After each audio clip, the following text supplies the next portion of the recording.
ഒരു team Highline defence കളിക്കുകയാണെങ്കിൽ സ്വാഭാവികമായിട്ടും വേണ്ടത് നല്ല സ്പീഡുള്ള സെൻറ്റർ ബാക്കുകളാണ്. നല്ല പൊസിഷണൽ അവയർനെസ് വേണം. എല്ലാ ഡിഫൻഡേഴ്സിനും അത് കറക്റ്റായിട്ട് വേണം. കറക്റ്റ് ടൈമിൽ തന്നെ എതിർ ടീമിൻ്റെ മൂവ്മെൻറ്റ് അനുസരിച്ച് ട്രാക്ക് ബാക്ക് ചെയ്ത് വന്ന് ഡിഫെൻഡ് ചെയ്യാനുള്ള ഒരു കപ്പാസിറ്റി വേണം. അപ്പോൾ ഇതൊന്നുമില്ലാതെ ഒരു ഹൈ ഇൻറ്റൻസിറ്റിയിൽ കളിക്കാൻ പറ്റാത്ത വെറും ആവറേജ് ആയുള്ള ഡിഫൻഡേഴ്സിനെ വെച്ചുകൊണ്ട് ഒരു ഹൈലൈൻ ഡിഫൻസ് കളിക്കുക എന്നുള്ളത് വളരെ അതിമോഹം തന്നെയാണ്. ഇപ്പം മിക്കായൽ സ്റ്റാറെ തുടർച്ചയായിട്ട് ഇപ്പം പല മത്സരങ്ങളിലും ഈ ഒരു സ്ട്രാറ്റജിയാണ് കൊണ്ടുവരുന്നത്. എല്ലാവരും കൂടെ ഓൾ ഔട്ട് അറ്റാക്കിന് പോവുകയാണ്. പക്ഷേ അതുകൊണ്ട് തന്നെയാണ് ഈ ഒരു തോൽവികളൊക്കെ സംഭവിച്ചുകൊണ്ടിരിക്കുന്നത്. കാരണം ഡിഫൻസിൻ്റെ പ്രശ്നങ്ങൾ തന്നെയാണ്. ഇപ്പോൾ ഈ സീസണിൽ ബ്ലാസ്റ്റേഴ്സ് ഈ ഒരു സിറ്റുവേഷനിൽ എത്താൻ കാരണം ഡിഫൻസിൻ്റെ പ്രശ്നങ്ങൾ തന്നെയാണ്. ഹൈലൈൻ ഡിഫൻസ് കളിക്കാനുള്ള ഒരു കപ്പാസിറ്റി ഒന്നും ബ്ലാസ്റ്റേഴ്സിൻ്റെ ഡിഫൻഡേഴ്സിന് നിലവിലില്ല. അപ്പം മിക്കായൽ സ്റ്റാർ അബദ്ധങ്ങൾ പറ്റുമ്പോൾ ഇപ്പോൾ മുംബൈക്കെതിരെയൊക്കെ നമ്മൾ കണ്ടത് ഏതാണ്ട് സമാനമായ രീതിയിൽ തന്നെ ഗോളുകൾ അടിച്ചിട്ടും ഗോളുകൾ വളരെ ചീപ്പായിട്ട് കൺസീഡ് ചെയ്യുന്നു, തോൽവിയിലേക്ക് പോകുന്നു. ഇപ്പോൾ ഇന്നലത്തെ മത്സരം തന്നെ നമ്മൾ നോക്കുകയാണെങ്കിൽ 2 ഗോളുകൾക്ക് ലീഡ് ചെയ്തു ബ്ലാസ്റ്റേഴ്സിനെതിരെ ബംഗളൂരു FC ഫസ്റ്റ് ഹാഫിൽ. അവരുടെ തട്ടകമാണ്. സ്വാഭാവികമായിട്ടും ഒരു തിരിച്ചുവരവിനുള്ള ശ്രമം ബ്ലാസ്റ്റേഴ്സ് നടത്തി. അത് റിസൾട്ട് ഉണ്ടാക്കുകയും ചെയ്ത് 2 ഗോളുകൾ തിരിച്ചടിച്ചു. അപ്പോൾ മത്സരം 2-2 എന്നുള്ള നിലയിൽ എത്തിയാൽ തന്നെയെങ്കിലും ബ്ലാസ്റ്റേഴ്സ് സ്ട്രാറ്റജി ഒന്ന് സ്വിച്ച് ചെയ്യേണ്ട ആവശ്യകത ഉണ്ടായിരുന്നു. പ്രത്യേകിച്ച് ഇതൊരു ഓൺലൈൻ കോച്ചിങ് ഒന്നല്ല, സത്യം പറയുകയാണ്. കാരണം നമുക്ക് തോന്നിയ കാര്യം ഒരു സിമ്പിളായിട്ട് ഒരു ഫുട്ബോൾ വാച്ച് ചെയ്യുന്ന ആൾക്ക് തോന്നിയതാണ്. കാരണം ഈ ഒരു മത്സരത്തിൽ ഒരു സമനില ലഭിക്കുകയാണെങ്കിൽ തന്നെ ബ്ലാസ്റ്റേഴ്സിൻ്റെ കോൺഫിഡൻസ് വലിയ തോതിൽ വർദ്ധിക്കുമായിരുന്നു. പ്രത്യേകിച്ച് ബംഗളൂരു FCക്കെതിരെ അവരുടെ തട്ടകത്തിൽ ശ്രീ കണ്ടീരിവാസ് സ്റ്റേഡിയത്തിൽ പോയി നമ്മളൊരു സമനില നേടുന്ന അവരൊന്ന് വിറപ്പിക്കാൻ പറ്റുന്നു എന്ന് പറഞ്ഞാൽ ചെറിയ കാര്യമല്ല. എല്ലാ മേഖലയിലും നമുക്ക് തന്നെയായിരുന്നു ഡൊമിനേഷൻ. പക്ഷേ അങ്ങനെ ഒരു സ്ട്രാറ്റജി കോച്ചിൻ്റെ ഭാഗത്തു നിന്നും ഉണ്ടായില്ല. കോച്ച് വീണ്ടും ഓൾ ഔട്ട് അറ്റാക്കിനാണ് പോയത്. അപ്പോൾ സ്വാഭാവികമായിട്ടും ബംഗളൂരുവിന് അവസരങ്ങൾ തുറന്നു കിട്ടി. ഒന്നാമത് ഈ ഒഴിഞ്ഞ് നിൽക്കുന്ന ഡിഫൻസിലേക്ക് ഏതൊരാൾക്കും പെട്ടെന്ന് തന്നെ വന്ന് ഗോൾ നേടാൻ പറ്റും. ഇപ്പോൾ സുനിൽ ഛേത്രി എന്ന് പറഞ്ഞാൽ അത്രയും എക്സ്പീരിയൻസ് ആയി ലെജൻഡറി ആയുള്ള പ്ലെയറാണ്. അപ്പോൾ അദ്ദേഹം അതെങ്ങനെ യൂട്ടിലൈസ് ചെയ്തു എന്നുള്ളതാണ് നമ്മൾ കണ്ടത്. സ്വാഭാവികമായിട്ട് ഒഴിഞ്ഞ ഡിഫൻസിൽ മാർക്ക് ചെയ്യപ്പെടാത്ത ഛേത്രി സിമ്പിളായിട്ട് തന്നെ ഗോളുകൾ നേടി എന്നുള്ളതാണ് ഒരു സത്യാവസ്ഥ. കാരണം അതിലൊരു മാറ്റമില്ല. കാരണം നല്ല രീതിയിലുള്ള ഒരു മാർക്കിംഗ് പോലും ഇല്ല. ഇപ്പോൾ ഫസ്റ്റ് ഗോൾ ഛേത്രി നേടുമ്പോൾ നമ്മൾ കാണേണ്ടത് അവിടെ 3 ഡിഫൻഡേഴ്സ് ഉണ്ടായിരുന്നു. കൊയ്ഫും പിന്നെ ഹോർമിപ്പാമും നോക്കി നിൽക്കുകയാണ്. സന്ദീപ് വെറുതെ ഇങ്ങനെ ഒന്ന് ചാടി ഒരു അറ്റംപ്റ്റ് ശ്രമിച്ചു. ഒരു ഹാഫ് ഹാർട്ടഡ് അറ്റംപ്റ്റ് എന്ന് പറയാൻ പറ്റും. ഛേത്രി വളരെ സിമ്പിളായിട്ട് തന്നെ അത് സ്കോർ ചെയ്തു. മാർക്ക് ചെയ്യപ്പെടാത്ത ഫോർവേഡ്സ് ആണ് ബംഗളൂരുവിന് ഉള്ളത്. കാരണം അവരെ സംബന്ധിച്ച് ഒരു കിക്ക് ഇപ്പം ബ്ലാസ്റ്റേഴ്സിന് ഗോൾ മുഖത്തേക്ക് എടുക്കുകയാണെങ്കിൽ പോലും ബ്ലാസ്റ്റേഴ്സിൻ്റെ ഡിഫൻഡേഴ്സിൻ്റെ ഭാഗത്തുനിന്ന് മാർക്കിംഗ് ഇല്ല. ഫ്രീ ആയിട്ട് സ്പേസ് ലഭിക്കുന്നു, ഗോൾ നേടാനുള്ള അവസരങ്ങൾ ഉണ്ടാകുന്നു. അപ്പോൾ സ്വാഭാവികമായിട്ട് 4 ഗോൾ അടിച്ചതിൽ യാതൊരു അതിശയോക്തിയുമില്ല. ഇപ്പം ബ്ലാസ്റ്റേഴ്സ് ഇങ്ങനെയുള്ള പാളിച്ചകൾ നടത്തിക്കൊണ്ടിരിക്കുകയാണ്. ഇപ്പം ഈ ഒരു സംഭവത്തിൽ തന്നെ 2-2 എന്നുള്ള സ്കോർ നിൽക്കുമ്പോൾ ഒന്ന് സ്ട്രാറ്റജി മാറ്റി കുറച്ചൊരു defensive approach plus counter attack നടത്തിയിട്ടുണ്ടെങ്കിൽ, സ്റ്റാറെ ആ രീതിയിലേക്ക് ടീമിനെ ഒന്ന് സെറ്റ് ചെയ്തിട്ടുണ്ടെങ്കിൽ, ആ ഒരു ചേഞ്ച് കൊണ്ടുവന്നിട്ടുണ്ടെങ്കിൽ മത്സരം സേവ് ചെയ്യാൻ പറ്റുമായിരുന്നു. അപ്പോൾ അതൊക്കെ തന്നെയാണ് പ്രശ്നം. പിന്നെ അറ്റാക്ക് എല്ലാവർക്കും അറിയാം ബ്ലാസ്റ്റേഴ്സിൻ്റെ എങ്ങനെയാണെന്നുള്ളത്. നോഹയെ കേന്ദ്രീകരിച്ച് ലെഫ്റ്റ് വിങ് വഴിയുള്ള അറ്റാക്കുകളാണ്. അതിനുവേണ്ടി അവർ കറക്റ്റായിട്ടുള്ള ഒരു ഡിഫൻസീവ് പ്ലാൻ ബ്ലാസ്റ്റേഴ്സിനെതിരെ ബംഗളൂരു ഒരുക്കി.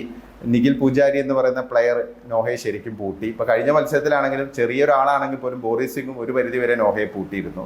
പിന്നെ നല്ല ത്രൂ ബോളുകളോ അല്ലെങ്കിൽ ലോങ് ബോളുകളോ വഴി ഡിഫൻസീവ് ലൈൻ ബാംഗ്ലൂരുവിൻ്റെ ബ്രേക്ക് ചെയ്യാനുള്ള ശ്രമമൊന്നും ബ്ലാസ്റ്റേഴ്സിൻ്റെ ഭാഗത്തൊന്നും ഉണ്ടായില്ല. ഒരു സെയിം ഓൾഡ് സ്റ്റൈലിൽ തന്നെയാണ് ആവിഷ്കരിച്ചത്. അപ്പോൾ എളുപ്പമാണ് ബ്ലാസ്റ്റേഴ്സിൻ്റെ ഗെയിം എന്താണെന്ന് അറിയാം. അപ്പോൾ അതിനനുസരിച്ച് സ്ട്രാറ്റജി ഒന്ന് റീഡിഫൈൻ ചെയ്ത് കഴിഞ്ഞാൽ ഏത് ടീമിനും ബ്ലാസ്റ്റേഴ്സിനെ വെല്ലുവിളിക്കാൻ പറ്റും, വിജയത്തിലേക്ക് എത്താൻ പറ്റും എന്നുള്ളതാണ് സിറ്റുവേഷൻ. അപ്പോൾ ഇത് കോച്ചിലേക്ക് തന്നെയാണ് വിരൽ ചൂണ്ടുന്നത്. കോച്ചിൻ്റെ ഫ്ലെക്സിബിലിറ്റി ഇല്ലായ്മ തന്നെയാണ്.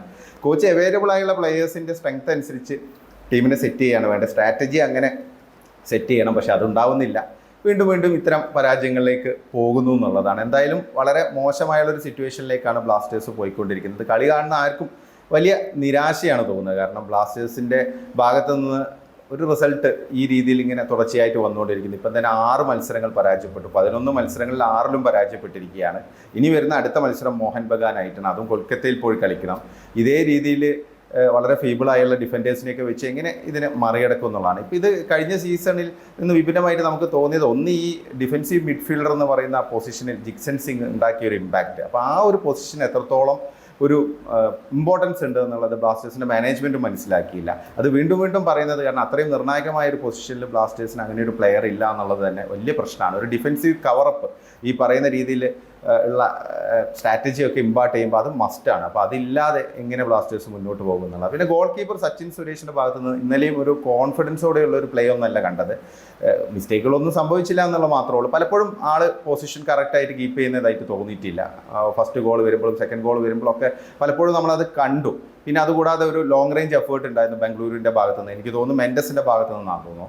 പക്ഷേ അത് ഭാഗ്യം കൊണ്ട് ഗോളായില്ല. കാരണം സച്ചിൻ പൊസിഷൻ ഔട്ടാണെന്ന് കണ്ടിട്ട് ഇദ്ദേഹം ഒരു ലോങ് റേഞ്ചിന് ശ്രമിച്ചതാണ്. അപ്പോൾ ഇങ്ങനെയൊക്കെയുള്ള എലിമെൻ്ററി ആയുള്ള പ്രശ്നങ്ങൾ ബ്ലാസ്റ്റേഴ്സിനെ നേരിട്ടുകൊണ്ടിരിക്കുകയാണ്. അപ്പോൾ എന്തായാലും വരുന്ന ജനുവരി ട്രാൻസ്ഫർ വിൻഡോയിൽ എന്തെങ്കിലുമൊക്കെ മാറ്റങ്ങൾ കൊണ്ടുവന്ന് ഈ ഡിഫൻസിൽ എന്തെങ്കിലുമൊക്കെ ചേഞ്ച് കൊണ്ടുവന്നില്ലെങ്കിൽ ഈ ഒരു സീസൺ നോക്കാൻ നമുക്ക് പറ്റുമെന്ന് തോന്നുന്നില്ല. കാരണം 6ാമത്തെ സ്ഥാനം, അതായത് ടോപ്പ് 6ൽ വരുന്ന ടീമുകൾക്ക് മാത്രമേ പ്ലേ ഓഫിലേക്ക് കടക്കാൻ പറ്റുള്ളൂ.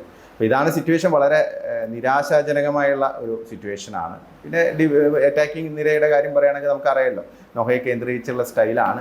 പിന്നെ ഹിമെനസിൻ്റെ ഒരു കാര്യം എനിക്ക് തോന്നിയത്, ഹിമെനസ് ബേസിക്കലി ഒരു നല്ല രീതിയിലുള്ള ഒരു പാസ്സൊക്കെ, കൃത്യമായുള്ള ഒരു പാസ്സൊക്കെ നൽകിയ ഒരു 1 ടച്ച് ഫിനിഷിലൂടെ ഗോൾ നേടാൻ മിടുക്കനാണ്. പക്ഷേ പലപ്പോഴും അദ്ദേഹത്തിൻ്റെ ഭാഗത്ത് നിന്ന് പ്രസ്സിങ് നമുക്ക് കാണാൻ സാധിക്കുന്നില്ല. അതുകൂടാതെ തന്നെ എതിർ ഡിഫൻഡേഴ്സിനെ മറികടന്ന് അല്ലെങ്കിൽ അവരെ ഡ്രിബിൾ ചെയ്ത് അവരെ മറികടന്ന് അവരെ കബളിപ്പിച്ച് ഗോൾ നേടാനുള്ള ഒരു കപ്പാസിറ്റി ഒന്നും ഹിമെനസിൻ്റെ ഭാഗത്ത് നിന്ന് ഉണ്ടാകുന്നില്ല. കാരണം അദ്ദേഹം ഒരു ടൈലർ മെയ്ഡായിട്ടൊരു ഒരു ഫോർവേഡ് അല്ലെങ്കിൽ ഒരു സെൻറ്റർ ഫോർവേഡ് സ്ട്രൈക്കർ ആണെന്നാണ് തോന്നുന്നത്.